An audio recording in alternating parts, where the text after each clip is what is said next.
ನಮಸ್ಕಾರ ಸ್ನೇಹಿತರೆ, ನಮ್ಮ ಚಾನೆಲ್ಗೆ ನಿಮಗೆಲ್ಲರಿಗೂ ಆತ್ಮೀಯ ಸ್ವಾಗತ.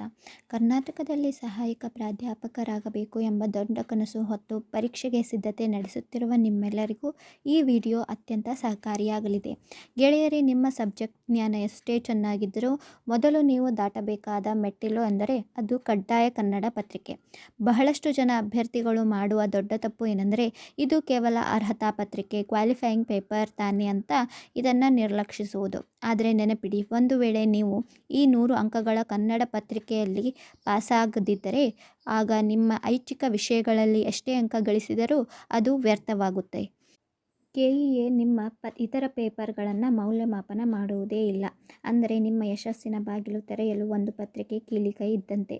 ಈ ವಿಡಿಯೋದಲ್ಲಿ ನಾನು 2017 ಮತ್ತು 2021 ಅಧಿಕೃತ ಪ್ರಶ್ನೆ ಪತ್ರಿಕೆಗಳನ್ನು ಅಧ್ಯಯನ ಮಾಡಿ 2 ವರ್ಷದ ಪೇಪರ್ಗಳನ್ನು ಕಂಪೇರ್ ಮಾಡಿ ಯಾವ ಪ್ರಶ್ನೆಗಳು ಬದಲಾಗುತ್ತಿವೆ, ಎಂತಹ ವಿಷಯಗಳಿಗೆ ಹೆಚ್ಚು ಒತ್ತು ನೀಡಲಾಗುತ್ತಿದೆ ಎಂಬುದನ್ನು ಈ ವಿಡಿಯೋದಲ್ಲಿ ವಿವರವಾಗಿ ತಿಳಿಸಿಕೊಡಲಿದ್ದೇನೆ. ಮತ್ತು ಹೇಗೆ ಪ್ರಬಂಧ, ಪತ್ರಲೇಖನ, ಅನುವಾದ ಮತ್ತು ವ್ಯಾಕರಣ ಪ್ರತಿ ವಿಭಾಗವನ್ನು ಉದಾಹರಣೆಯೊಂದಿಗೆ ಸರಳವಾಗಿ ಅರ್ಥ ಮಾಡಿಕೊಳ್ಳೋಣ. ಆ ಪರೀಕ್ಷೆಯ 2 ಗಂಟೆಗಳನ್ನು ಹೇಗೆ ನಿರ್ವಹಿಸಬೇಕು ಎಂಬ ಟಿಪ್ಸ್ ಕೂಡ ಇಲ್ಲಿವೆ. ಈ ವಿಡಿಯೋ ಮುಗಿಯುವ ಹೊತ್ತಿಗೆ ನಿಮಗೆ ಕಡ್ಡಾಯ ಕನ್ನಡ ಪತ್ರಿಕೆಯ ಬಗ್ಗೆ ಸಂಪೂರ್ಣ ಆತ್ಮವಿಶ್ವಾಸ ಬರುವುದು ಖಚಿತ. ಹಾಗಾದರೆ ಒಂದು ಪೆನ್ನು ಮತ್ತು ಬುಕ್ಕು ತೆಗೆದುಕೊಂಡು ರೆಡಿಯಾಗಿ ನಾನು ಹೇಳುವ ವಿಷಯಗಳನ್ನು ನೋಟ್ ಮಾಡಿಕೊಳ್ಳಿ. ಮೊದಲು ನಾವು ಪರೀಕ್ಷೆಯ ಸ್ವರೂಪ ಹೇಗಿರುತ್ತೆ ಅಂತ ತಿಳಿದುಕೊಳ್ಳೋಣ.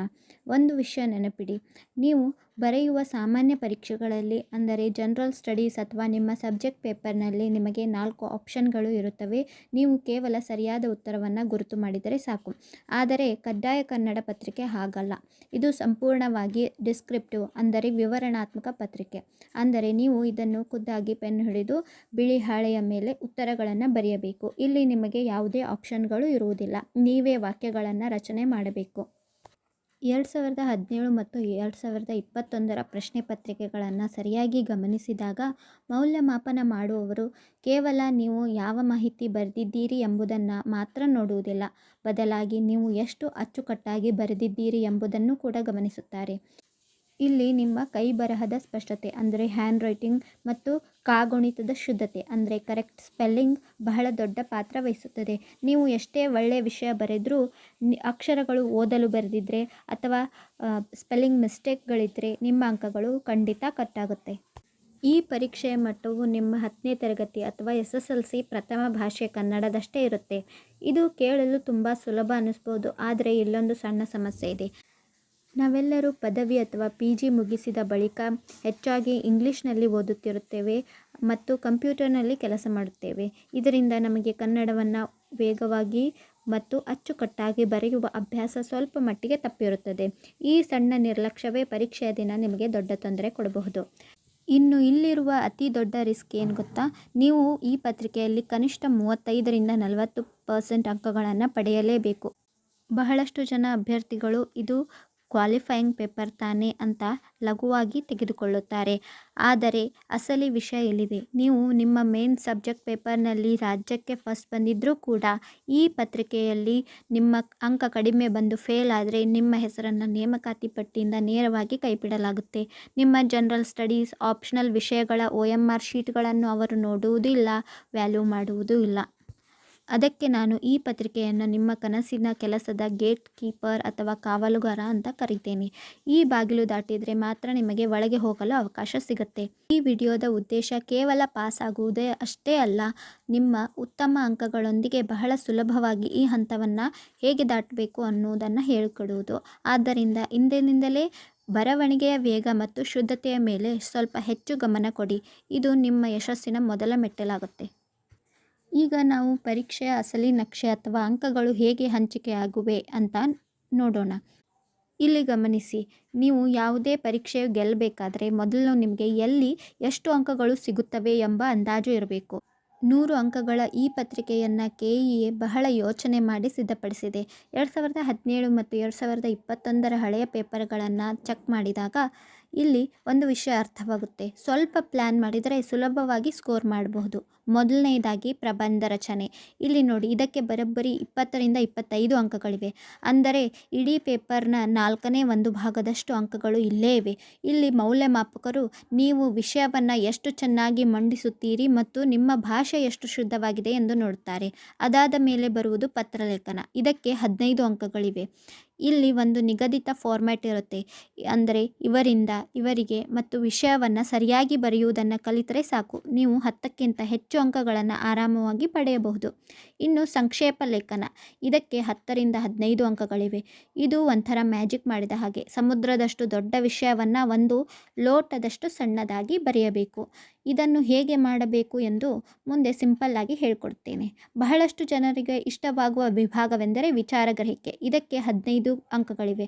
ನಾನು ಇದನ್ನು ಬೋನಸ್ ಮಾರ್ಕ್ಸ್ ಅಂತಾನೆ ಕರೆಯುತ್ತೇನೆ. ಯಾಕಂದರೆ ಉತ್ತರಗಳು ನಿಮ್ಮ ಕಣ್ಣ ಮುಂದೆಯೇ ಪ್ಯಾರಾಗ್ರಾಫ್ನಲ್ಲಿ ಇರುತ್ತೆ. ನೀವು ಕೇವಲ ಸರಿಯಾಗಿ ಹುಡುಕಿ ಬರೆಯಬೇಕಷ್ಟೇ. ತುಂಬ ಜನ ಅಭ್ಯರ್ಥಿಗಳು ಭಯಪಡುವುದು ಈ ಭಾಷಾಂತರ ಅಥವಾ ಟ್ರಾನ್ಸ್ಲೇಷನ್ ನೋಡಿ. ಇದಕ್ಕೆ 10ರಿಂದ 15 ಅಂಕಗಳಿವೆ. ಇಂಗ್ಲಿಷ್ನಿಂದ ಕನ್ನಡಕ್ಕೆ ಅರ್ಥ ಸರಿಯಾಗಿ ಬರುವಂತೆ ಹೇಗೆ ಬದಲಿಸಬೇಕು ಎಂದು ಕಲಿಯಬೇಕು. ಕೊನೆಯದಾಗಿ ಅತಿ ಹೆಚ್ಚು ಅಂಕ ತಂದುಕೊಡುವ ವಿಭಾಗವೆಂದರೆ ವ್ಯಾಕರಣ ಮತ್ತು ಪದಪ್ರಯೋಗ. ಇಲ್ಲಿ ಇದಕ್ಕೆ 25ರಿಂದ 30 ಅಂಕಗಳಿವೆ. ಇದು ಒಂಥರ ಗಣಿತದ ಲೆಕ್ಕವಿದ್ದಂತೆ. ಸರಿಯಾದ ಉತ್ತರ ಬರೆದಿದ್ದರೆ 1 ಮಾರ್ಕ್ಸ್ ಕೂಡ ಕಟ್ಟಾಗಲ್ಲ. ಇಲ್ಲಿ ನಾವು ತಪ್ಪು ಮಾಡಲು ಅವಕಾಶವೇ ಇಲ್ಲ. ಸರಳವಾಗಿ ಹೇಳಬೇಕಂದ್ರೆ ಇಡೀ ಪೇಪರನ್ನು ನಾವು 3 ವಿಭಾಗಗಳಾಗಿ ನೋಡಬಹುದು. ಮೊದಲನೆಯದು ನಮ್ಮ ಸ್ವಂತ ಬರವಣಿಗೆ, ಅಂದರೆ ಪ್ರಬಂಧ ಮತ್ತು ಪತ್ರ.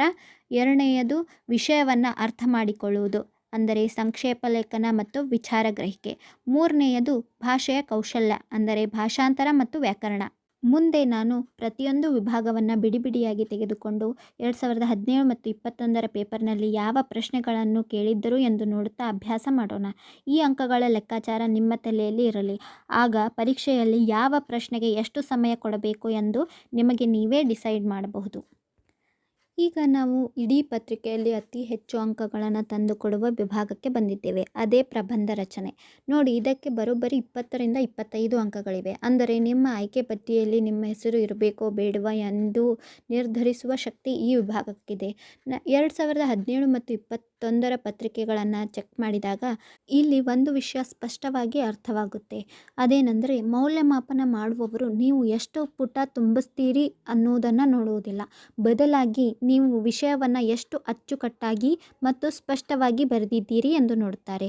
ಪ್ರಬಂಧ ಬರೆಯುವುದು ಒಂದು ಕಲೆ. ಇದನ್ನು ಸರಿಯಾಗಿ ಬರೆಯಲು ನೀವು ಒಂದು ಸಿಂಪಲ್ ಪ್ಲ್ಯಾನ್ ಮಾಡಿಕೊಳ್ಳಬೇಕು. ಇದನ್ನು 3 ಪಿಲ್ಲರ್ಗಳ ಪ್ಲಾನ್ ಅಂತ ಕರೆಯೋಣ. ಮೊದಲನೆಯದು ಪೀಠಿಕೆ, ಅಂದರೆ ನೀವು ಪ್ರಬಂಧ ಶುರು ಮಾಡುವ ರೀತಿ. ನೋಡಿ, ಪೀಠಿಕೆ ಅಂದರೆ ಫಸ್ಟ್ ಇಂಪ್ರೆಷನ್, ಅಂದರೆ first impression is best impression ಅಂತ ನಿಮಗೆ ಗೊತ್ತು. ನಿಮ್ಮ ಪ್ರಬಂಧದ ಆರಂಭವೇ ಮೌಲ್ಯಮಾಪಕರ ಮನಸ್ಸನ್ನು ಗೆಲ್ಲಬೇಕು. ಅದಕ್ಕೆ ನೀವು ಏನು ಮಾಡಬಹುದು? ವಿಷಯಕ್ಕೆ ಸಂಬಂಧಿಸಿದ ಯಾವುದಾದರೊಂದು ಗಾದೆ ಮಾತು ಅಥವಾ ಕುವೆಂಪು, ಬೇಂದ್ರೆಯವರಂತಹ ದೊಡ್ಡ ಕವಿಗಳ ಸಾಲಿನಿಂದ ಒಂದು ಪ್ರಬಂಧ ಶುರು ಮಾಡಿ. ಉದಾಹರಣೆಗೆ, ಪರಿಸರದ ಬಗ್ಗೆ ಬರೆಯುವಾಗ ಗಿಡವಾಗಿ ಬಗ್ಗದ್ದು ಮರವಾಗಿ ಬಗ್ಗೀತೆ ಅಂತಹ ಗಾದೆ ಮಾತುಗಳನ್ನು ಬಳಸಿದರೆ ನಿಮ್ಮ ಪ್ರಬಂಧದ ತೂಕ ಹೆಚ್ಚಾಗುತ್ತೆ. ಪೀಠಿಕೆಯು ವಿಷಯದ ಬಗ್ಗೆ ಒಂದು ಒಳ್ಳೆಯ ಚಿತ್ರಣವನ್ನು ನೀಡುವಂತಿರಲಿ. ಇನ್ನು ಎರಡನೆಯದು ವಿಷಯ ವಿವರಣೆ. ಇದು ಪ್ರಬಂಧದ ಮುಖ್ಯ ಭಾಗ. ಇಲ್ಲಿ ನೀವು ವಿಷಯವನ್ನು 3ರಿಂದ 4 ಭಾಗಗಳಾಗಿ, ಅಂದರೆ ಪ್ಯಾರಾಗ್ರಾಫ್ಗಳಾಗಿ ವಿಂಗಡಿಸಿ ಬರೆಯಬೇಕು. ಇಲ್ಲಿ ಒಂದು ಸಿಂಪಲ್ ಫಾರ್ಮುಲಾ ಹೇಳ್ಕೊಡ್ತೇನೆ. ಅದೇನೆಂದರೆ ಪೆಸ್ಟಲ್ ಫಾರ್ಮುಲಾ ಎನ್ನುವುದು. ಅಂದರೆ ನೀವು ಆಯ್ದುಕೊಂಡ ವಿಷಯದ ರಾಜಕೀಯ, ಆರ್ಥಿಕ, ಸಾಮಾಜಿಕ ಮತ್ತು ತಾಂತ್ರಿಕ ಆಯಾಮಗಳ ಬಗ್ಗೆ ಚರ್ಚಿಸಿ. 2017ರಲ್ಲಿ ಜನರಲ್ ವಿಷಯಗಳನ್ನು ಕೇಳಿದ್ರು. ಆದರೆ 2021ರಲ್ಲಿ ಕೋವಿಡ್-19 ನಂತಹ ಇತ್ತೀಚಿನ ಸವಾಲುಗಳ ಬಗ್ಗೆ ಕೇಳಿದ್ರು. ಇದರ ಅರ್ಥ ಏನು ಅಂದರೆ, ನೀವು ದಿನಪತ್ರಿಕೆಗಳ ಸಂಪಾದಕೀಯ ಪುಟವನ್ನು ಓದುತ್ತಾ ಲೋಕದಲ್ಲಿ ಏನು ನಡೆಯುತ್ತಿದೆ ಎಂಬುದನ್ನು ತಿಳಿದಿರಬೇಕು. ಆಗ ಮಾತ್ರ ನೀವು ಹೊಸ ಉದಾಹರಣೆಗಳನ್ನು ಕೊಡಲು ಸಾಧ್ಯವಾಗುತ್ತದೆ. ಇನ್ನು ಮೂರನೆಯದು ಅಂದರೆ ಕೊನೆಯದು ಉಪಸಂಹಾರ, ಮುಕ್ತಾಯ ಮಾಡುವ ರೀತಿ. ತುಂಬ ಜನ ಏನು ಮಾಡ್ತಾರೆ ಅಂದರೆ, ಮೇಲೆ ಬರೆದದ್ದನ್ನೇ ಮತ್ತೆ ಸಣ್ಣದಾಗಿ ಬರೆಯುತ್ತಾರೆ. ಅದು ಅಷ್ಟು ಸರಿಯಲ್ಲ. ಉಪಸಂಹಾರ ಯಾವಾಗಲೂ ಒಂದು ಭರವಸೆ ಅಥವಾ ಒಳ್ಳೆಯ ಆಶಯದೊಂದಿಗೆ ಮುಕ್ತಾಯವಾಗಲಿ. ಆ ಸಮಸ್ಯೆಗೆ ಸರ್ಕಾರ ಅಥವಾ ಸಮಾಜ ಏನೆಲ್ಲ ಪರಿಹಾರ ಮಾಡಬಹುದು ಎಂಬ ನಿಮ್ಮ ಅನಿಸಿಕೆಯನ್ನು ಬರೀರಿ. ಎಲ್ಲರಿಗೂ ಒಳ್ಳೆಯದಾಗಲಿ ಎಂಬಂತಹ ಒಂದು ಪಾಸಿಟಿವ್ ಮಾತಿನೊಂದಿಗೆ ಪ್ರಬಂಧವನ್ನು ಮುಗಿಸಿ. ನನ್ನ ಕಡೆಯಿಂದ ನಿಮಗೊಂದು ಸ್ಪೆಷಲ್ ಟಿಪ್ಸ್ ಏನಂದರೆ, ಈಗಿನಿಂದಲೇ ಒಂದು ಚಿಕ್ಕ ಬುಕ್ನಲ್ಲಿ ಪರಿಸರ, ಶಿಕ್ಷಣ, ಮಹಿಳಾ ಸಬಲೀಕರಣ ಅಥವಾ ವಿಜ್ಞಾನಕ್ಕೆ ಸಂಬಂಧಿಸಿದ 5 ಒಳ್ಳೆಯ ಸಾಲುಗಳನ್ನು ಬರೆದಿಟ್ಕೊಳ್ಳಿ. ಇದನ್ನೇ ನಾನು ಕೋಟ್ ಬ್ಯಾಂಕ್ ಅಂತ ಕರೀತೇನೆ. ಪರೀಕ್ಷೆಯ ಸಮಯದಲ್ಲಿ ಇದು ನಿಮಗೆ ತುಂಬ ನೆನಪಿಗೆ ಬರುತ್ತೆ, ಸಮಯವನ್ನು ಉಳಿಸುತ್ತೆ. ನೆನಪಿರಲಿ, ಸುಮಾರು 600 ಪದಗಳ ಒಳಗೆ ನೀವು ಅಚ್ಚುಕಟ್ಟಾಗಿ ಬರೆಯುವುದು ಅಭ್ಯಾಸದಿಂದ ಮಾತ್ರ ಸಾಧ್ಯ. ಈ ವಿಡಿಯೋದ ಕೊನೆಯಲ್ಲಿ ನಾನು ನಿಮಗೆ ಪರೀಕ್ಷೆಯಲ್ಲಿ ಕೇಳಬಹುದಾದ ಕೆಲವು ಮುಖ್ಯ ವಿಷಯಗಳ ಲಿಸ್ಟ್ ಕೂಡ ಕೊಡುತ್ತೇನೆ. ನೆಕ್ಸ್ಟ್ ವಿಭಾಗವೇ ನಿಮ್ಮ ಬುದ್ಧಿವಂತಿಕೆಯನ್ನು ನಿಜವಾಗಿ ಅಳೆಯುವ ಒಂದು ವಿಭಾಗ. ಅದೇ ಸಂಕ್ಷೇಪ ಲೇಖನ. ಇದನ್ನು ಪ್ರಿಸೈಸ್ ರೇಟಿಂಗ್ ಅಂತಲೂ ಕರೆಯುತ್ತಾರೆ. ತುಂಬ ಜನ ಅಭ್ಯರ್ಥಿಗಳು ಇದನ್ನು ಕೇವಲ ದೊಡ್ಡ ಪ್ಯಾರಾಗ್ರಾಫನ್ನು ಕಟ್ಟು ಮಾಡುವುದು ಅಥವಾ ಮಧ್ಯದ ಸಾಲುಗಳನ್ನು ತೆಗೆಯುವುದು ಅಂತ ಅಂದ್ಕೊಳ್ತಾರೆ. ಆದರೆ ಅದು ದೊಡ್ಡ ತಪ್ಪು. ಸಂಕ್ಷೇಪ ಲೇಖನ ಅಂದರೆ ನೀವು ವಿಷಯವನ್ನು ಎಷ್ಟು ಚೆನ್ನಾಗಿ ಅರ್ಥ ಮಾಡಿಕೊಂಡು ಅಷ್ಟೇ ಅಚ್ಚುಕಟ್ಟಾಗಿ ಸಣ್ಣದಾಗಿ ಹೇಳಬಲ್ಲಿರಿ ಎಂಬುದರ ಪರೀಕ್ಷೆ. ಹಳೆಯ ಪ್ರಶ್ನೆ ಪತ್ರಿಕೆಗಳನ್ನು ನೋಡಿದಾಗ ಅಭ್ಯರ್ಥಿಗಳು ಇಲ್ಲಿ ಯಾಕೆ ಅಂಕಗಳನ್ನು ಕಳೆದುಕೊಳ್ಳುತ್ತಾರೆ ಅಂತಂದರೆ, ಒಂದು, ಅವರು ಪದಗಳ ಮಿತಿ ಮೀರಿ ತುಂಬ ಉದ್ದವಾಗಿ ಬರೆಯುವುದು. ಇನ್ನು ಎರಡನೆಯದು, ಪ್ಯಾರಾಗ್ರಾಫ್ನಲ್ಲಿ ಯಾವ ಸಾಲುಗಳಿವೆಯೋ ಅವುಗಳನ್ನೇ ಕಾಪಿ ಮಾಡಿ ಬರೆಯುವುದು.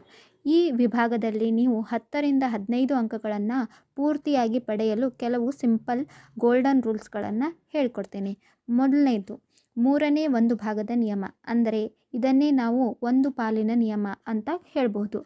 ಅಂದರೆ ಅವರು ಪರೀಕ್ಷೆಯಲ್ಲಿ ಕೊಟ್ಟಿರುವ ಗದ್ಯ ಭಾಗವು 300 ಪದಗಳಷ್ಟಿದ್ದರೆ ಅದನ್ನು ನಾವು 100 ಪದಗಳಿಗೆ ಇಳಿಸಬೇಕು.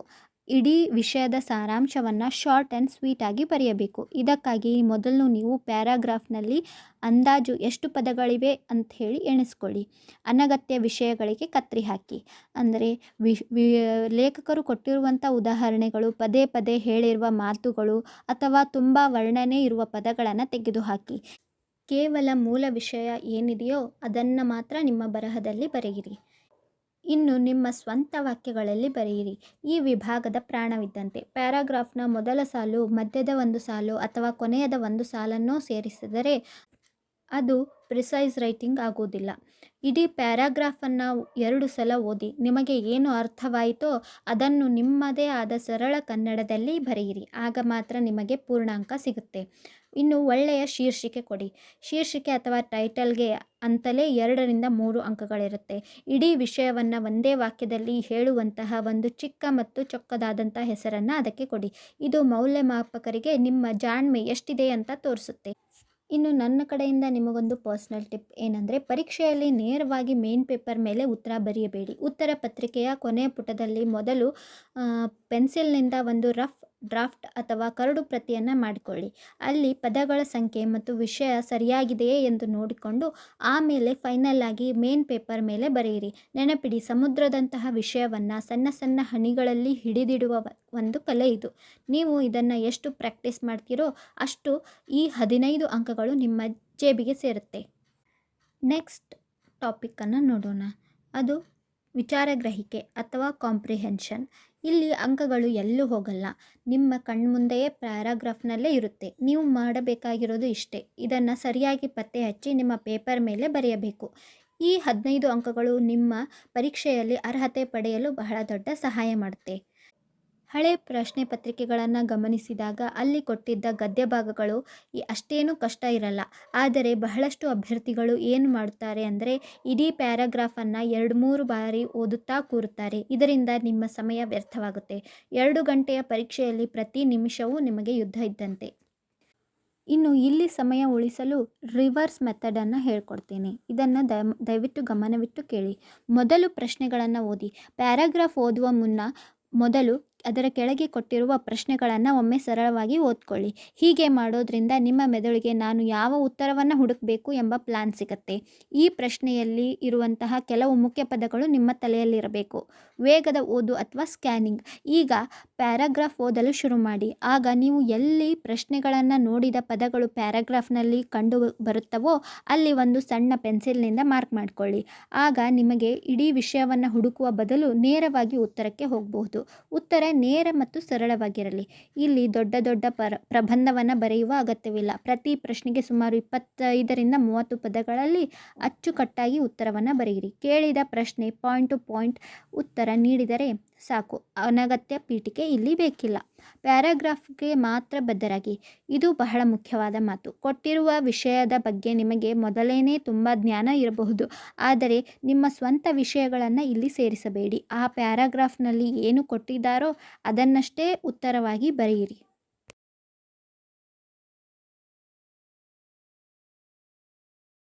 ಇಲ್ಲಿಯವರೆಗೆ ನಾವು ಪರೀಕ್ಷೆಯ ಎಲ್ಲ ಪ್ರತಿಯೊಂದು ವಿಭಾಗವನ್ನು ವಿವರವಾಗಿ ಚರ್ಚೆ ಮಾಡಿದ್ದೀವಿ.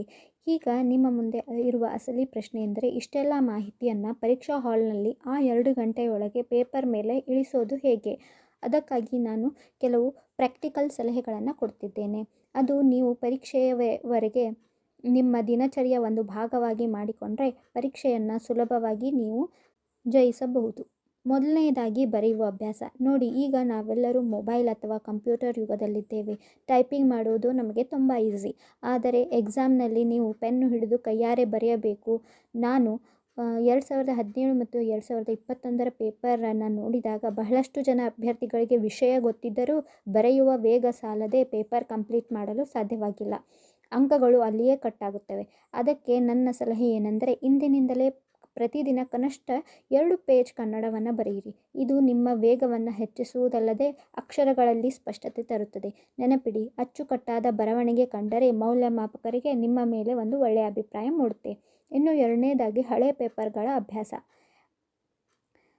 ಹಳೆ ಪೇಪರ್ಗಳನ್ನು ತೆಗೆದುಕೊಂಡು ಮೊಬೈಲ್ ಪಕ್ಕಕ್ಕಿಟ್ಟು ಎಕ್ಸಾಮ್ ಹಾಲ್ನಲ್ಲಿ ಕೂತಂತೆ ಸರಿಯಾಗಿ 2 ಗಂಟೆಗಳ ಟೈಮನ್ನು ಇಟ್ಟುಕೊಂಡು ಬಿಡಿಸಿ. ಆಗ ಮಾತ್ರ ನಿಮಗೆ ಟೈಮ್ ಎಲ್ಲಿ ಸಾಲ್ತಿಲ್ಲ ಮತ್ತು ಯಾವ ವಿಷಯದಲ್ಲಿ ನೀವು ವೀಕ್ ಇದ್ದೀರಿ ಅಂತ ಅರ್ಥವಾಗುತ್ತೆ. ಇನ್ನು ಮೂರನೇದಾಗಿ ಸಮಯ ನಿರ್ವಹಣೆ, ಟೈಮ್ ಮ್ಯಾನೇಜ್ಮೆಂಟ್. ಆ 120 ನಿಮಿಷಗಳನ್ನು ನೀವು ಹೇಗೆ ಹಂಚಿಕೊಳ್ಳುತ್ತೀರಿ? ಪ್ರಬಂಧ ಬರೆಯಲು 30ರಿಂದ 35 ನಿಮಿಷ ತೆಗೆದುಕೊಳ್ಳಿ ಮತ್ತು ಪತ್ರ ಮತ್ತು ಸಂಕ್ಷೇಪ ಲೇಖನಕ್ಕೆ ತಲಾ 15ರಿಂದ 20 ನಿಮಿಷ, ಭಾಷಾಂತರಕ್ಕೆ 20 ನಿಮಿಷ ಮೀಸಲಿಡಿ. ಉಳಿದ ಟೈಮನ್ನು ಗ್ರಾಮರ್ ಮತ್ತು ಪ್ರಶ್ನೋತ್ತರಗಳಿಗೆ ಬಳಸಿ. ಪರೀಕ್ಷೆ ಮುಗಿಯಲು 5 ನಿಮಿಷ ಬಾಕಿ ಇರುವಾಗಲೇ ಎಲ್ಲವನ್ನೂ ಒಮ್ಮೆ ಓದಿ ಚೆಕ್ ಮಾಡಿಕೊಳ್ಳಿ. ಇನ್ನು 4ನೇದಾಗಿ ದಿನಪತ್ರಿಕೆಗಳ ಬಳಕೆ. ಕನ್ನಡದ ಪ್ರಮುಖ ಪತ್ರಿಕೆಗಳ ಸಂಪಾದಕೀಯ ಪುಟವನ್ನು ದಿನಾಲೂ ಓದಿ. ಅಲ್ಲಿನ ಭಾಷೆಗಳನ್ನು, ವಾಕ್ಯಗಳನ್ನು ಜೋಡಿಸುವ ರೀತಿ ನಿಮಗೆ ಪ್ರಬಂಧ ಮತ್ತು ಅನುವಾದ ಮಾಡುವಾಗ ಬಹಳ ಸಹಾಯವಾಗುತ್ತೆ. ಕೊನೆಯದಾಗಿ ಒಂದು ಮಾತು.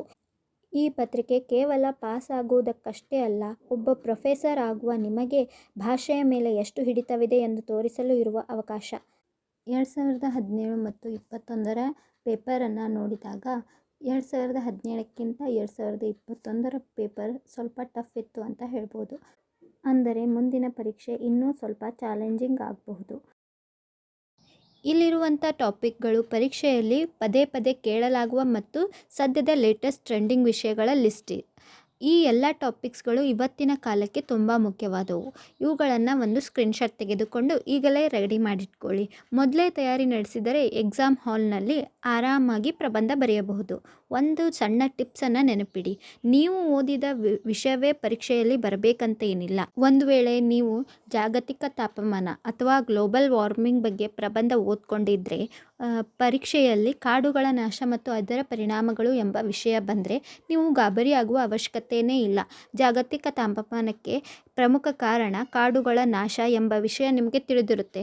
ಹಾಗೆ ಈಗಾಗಲೇ ನೀವು ಸಿದ್ಧಪಡಿಸಿಕೊಂಡಿರುವ ಪಾಯಿಂಟ್ಗಳನ್ನೇ ಹೊಸ ವಿಷಯಕ್ಕೆ ತಕ್ಕಂತೆ ಸ್ವಲ್ಪ ಬದಲಾಯಿಸಿ ಸುಲಭವಾಗಿ ಬರೆಯಬಹುದು.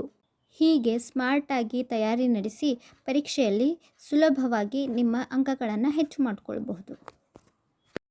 ಇದಿಷ್ಟು ಕಡ್ಡಾಯ ಕನ್ನಡ ಪ್ರಶ್ನೆ ಪತ್ರಿಕೆಯ ವಿಶ್ಲೇಷಣೆ ಆಗಿತ್ತು. 2017 ಮತ್ತು 2021 ಪ್ರಶ್ನೆ ಪತ್ರಿಕೆಗಳನ್ನು ವಿಶ್ಲೇಷಿಸಿ ನಾವು ನೀಡಿರುವ ಈ ಮಾಹಿತಿಯು ನಿಮಗೆ ಸಹಾಯಕ ಪ್ರಾಧ್ಯಾಪಕರ ಕನಸಿಗೆ ಒಂದು ಭದ್ರ ಅಡಿಪಾಯ ಹಾಕಿದೆ ಅಂತ ನಾನು ಭಾವಿಸ್ತೇನೆ. ಪರೀಕ್ಷೆಯನ್ನು ಆತ್ಮವಿಶ್ವಾಸದಿಂದ ಎದುರಿಸಿ. ನಿಮ್ಮ ಪರಿಶ್ರಮಕ್ಕೆ ತಕ್ಕ ಫಲ ಸಿಗುತ್ತದೆ. ನಿಮಗೆ ಯಾವುದೇ ಪ್ರಶ್ನೆಗಳಿದ್ದರೆ ದಯವಿಟ್ಟು ಕಾಮೆಂಟ್ ಬಾಕ್ಸ್ನಲ್ಲಿ ತಿಳಿಸಿ. ನಿಮ್ಮ ಪ್ರತಿಯೊಂದು ಪ್ರಶ್ನೆಗೂ ನಾನು ಉತ್ತರಿಸಲು ಪ್ರಯತ್ನಿಸುತ್ತೇನೆ. ಈ ವಿಡಿಯೋ ನಿಮಗೆ ನಿಜಕ್ಕೂ ಉಪಯುಕ್ತ ಎನಿಸಿದರೆ ದಯವಿಟ್ಟು ಒಂದು ಲೈಕ್ ಮಾಡಿ ಹಾಗೂ ನಿಮ್ಮ ಸ್ನೇಹಿತರೊಂದಿಗೆ ಶೇರ್ ಮಾಡಿ. ಇಂತಹ ಇನ್ನಷ್ಟು ಉಪಯುಕ್ತ ಮಾಹಿತಿಗಳಿಗಾಗಿ ನಮ್ಮ ಚಾನಲನ್ನು ಸಬ್ಸ್ಕ್ರೈಬ್ ಆಗೋದನ್ನು ಮರಿಬೇಡಿ. Thank you.